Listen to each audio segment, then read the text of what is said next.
لیکن اس فضیلت کو آپ دیکھیں کتنا گرا دیا جاتا ہے، نہ لکھنا جانتے ہیں نہ پڑھنا جانتے ہیں، کچھ پھر زبان کھول کے کہتے ہیں کہ پڑھے لکھے نہیں تھے، کچھ زبان خراب کر کے کہتے ہیں کہ بالکل جاہل تھے، اس قسم کی باتیں کی جاتی ہیں. آپ تصور کریں، اور اس کے بعد یہ شور کیا جاتا ہے. اب مثال کے طور پر ابا و تولا، کہ جب ایک اندھا آدمی آیا اور منہ موڑ لیا. ہمارے روایتیں ہیں کہ یہ کسی صحابی کے بارے میں، اور بعض جگہ ہے کہ یہ اہل سنت کے تیسرے سیاسی خلیفہ جناب عثمان کے بارے میں ہے.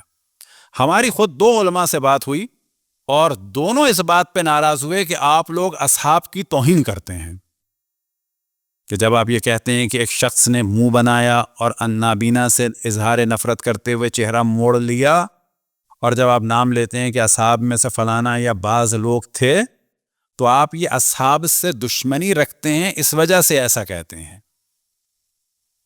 اور کیسے ممکن ہے کہ اصحاب ایسا کام کر لیں جبکہ وہ نبی کی تربیت میں رہے ہیں؟ کتنی لاجیکل بات ہے. لیکن ہم نے سوال کیا اچھا کون تھے؟ کہنے رسول اللہ. اب آپ تصور کریں کہ جو چیز وہ اصحاب کے لیے برداشت نہیں کرتے، اصحاب کو بچانے کے لیے وہ رسول اللہ صلی اللہ علیہ وآلہ وسلم پہ ڈال دیتے ہیں. صلوات پڑھیں پر محمد و آل محمد. بخاری کا اہم ترین موضوع ہے، اور اگر آپ لوگوں کو موقع ملے تو اس کو سرچ کریں اور ایک دوسرے کو بھی بھیجیں، کیونکہ ہم پر ایک جو پریشر ڈیولپ کیا ہوا ہے ساری دنیا میں، جو اصحاب کی توہین کرتے ہیں. اصحاب کی توہین کرتے ہیں. اصحاب کی توہین کا جواب کیا ہے؟ ہمیں کوئی صفائی نہیں پیش کرنی چاہیے. ہمیں بتانا چاہیے کہ اگر ہم کسی کو نہیں مانتے تو کیوں نہیں مانتے. ایک بات، اور تم ہم سے اصحاب کی توہین کی بات کرو گے جبکہ تمہارے یہاں توہین رسالت بھری ہوئی ہے. یہ ہماری غلطی ہے کہ ہم ان کے سامنے بالکل ایک دبے ہوئے لہجے میں، معذرت خواہانہ لہجے میں بات کرتے ہیں، ڈر کے بات کرتے ہیں. میں بتانا چاہیے بابا توہین رسالت یہاں بھری ہوئی ہے. تمہیں اچھا لگتا ہے کہتے ہوئے کسی کو توہین اصحاب کے بارے میں بات کرتے ہوئے، زبان کھولتے ہوئے؟ لہٰذا بخاری کا ایک موضوع ہے کہ جو اور بھی دیگر کتب میں ہے، اور بعض جگہ یہاں تک کہا گیا وَأَجْمَعَ الرُّوَاةِ کہ راویوں کا اس پر اجماع ہے. وہ آپ جانتے ہیں بھیانک ترین موضوع ہے، جس وقت وہ یورپ امریکہ میں کبھی اٹھے گا تو قیامت آئے گی. وہ کیا موضوع ہے؟ کہ جب وہی کچھ دن کے لیے رکی، یا جب رک جاتی تھی تو 1 دفعہ 2 دفعہ نہیں، معاذ اللہ معاذ اللہ معاذ اللہ، بخاری اور دیگر ان کتب کے بقول کئی دفعہ نسبت دی ہے کس کی؟ خودکشی کے ارادے کی. اور ہر دفعہ جناب جبرائیل آتے تھے، کہتے تھے خودکشی نہ کرو، تم اللہ کے نبی ہو. ہر دفعہ، 1 دفعہ نہیں. اب اگر اس کے اوپر کیریکیچر بنا دیں فرانس والے، تو بقول خادم رضوی کے کہ پاکستان والے ایٹم بم گرا دیں فرانس پر، تو ایٹم بم تمہارے اوپر نہ گرا دیں، تمہاری کتابوں پہ نہ گرا دیں. تو اس پر آپ لوگ ضرور دیکھیے گا کہ توہین رسالت کے عنوان سے ہے کہ اشرف الانبیاء پر خودکشی کی توہین، اور کوئی دبے الفاظ میں نہیں، لفظ خودکشی کے ساتھ اردو میں ترجمے کیے گئے ہیں.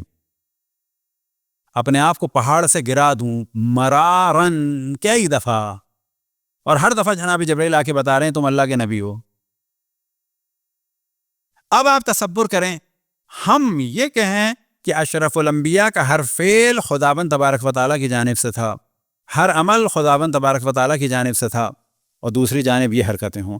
ہم یہ کہیں کہ وہ ہر جہت سے معصوم تھے، دوسری جانب زور لگایا جائے کہ نہ صرف تبلیغ قرآن میں معصوم تھے.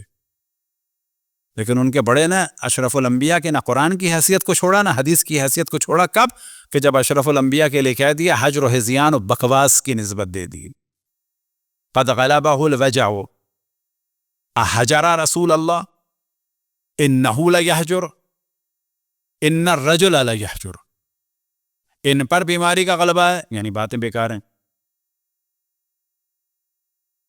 حجر رسول اللہ، یہ بہکی ہوئی باتیں کر رہے ہیں. انہ لیحجر، بلا شک یہ بہکی ہوئی بات کر رہے ہیں. ان الرجل لیحجر، بلا شک یہ آدمی بہکی ہوئی باتیں کر رہا ہے.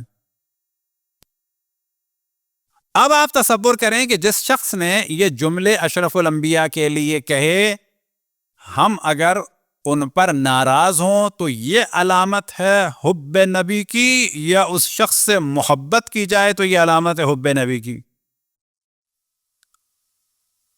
تو یہاں پر نظر آتا ہے کہ مذہب حق اہل بیت اور مقابلے میں آنے والوں میں زمین تا آسمان فرق ہے. صلوات پڑھیں بر محمد و آل محمد.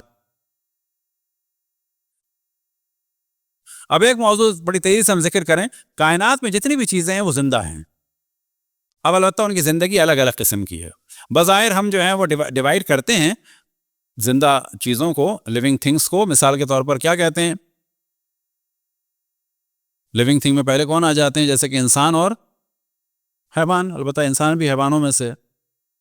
پھر نان لیونگ تھنگ میں ہم لے آتے ہیں کس کو؟ سوری, لیونگ تھنگ کو ڈیوائڈ کرتے ہیں حیوان میں اور کس میں؟ درختوں وغیرہ میں, نباتات میں. یعنی ایک سے ریلیٹڈ ہو کے بایولوجی, ایک سے باٹنی. لیکن حقیقت یہ ہے کہ دنیا کی ہر چیز زندہ ہے. حتیٰ پتھر بھی زندہ ہیں, تمام میٹل بھی زندہ ہیں. ان کی زندگی الگ قسم کی ہے.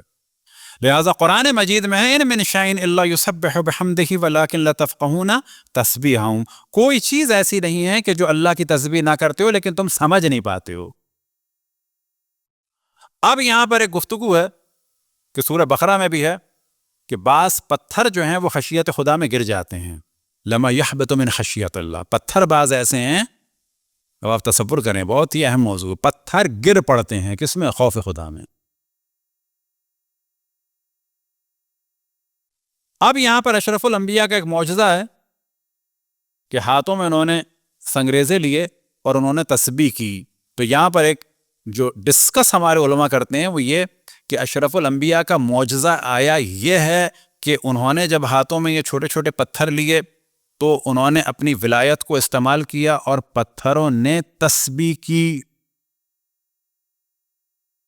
یا یہ ہے کہ نہ, پتھر تو تسبیح کرتے ہی ہیں لیکن اشرف الانبیاء نے اپنے ہاتھ میں لیا اور انہوں نے اپنی ولایت استعمال کی اور ان پتھروں کی تسبیح کو ان کی زبان میں ٹرانسلیٹ کر کر آواز کے ساتھ سنا دیا.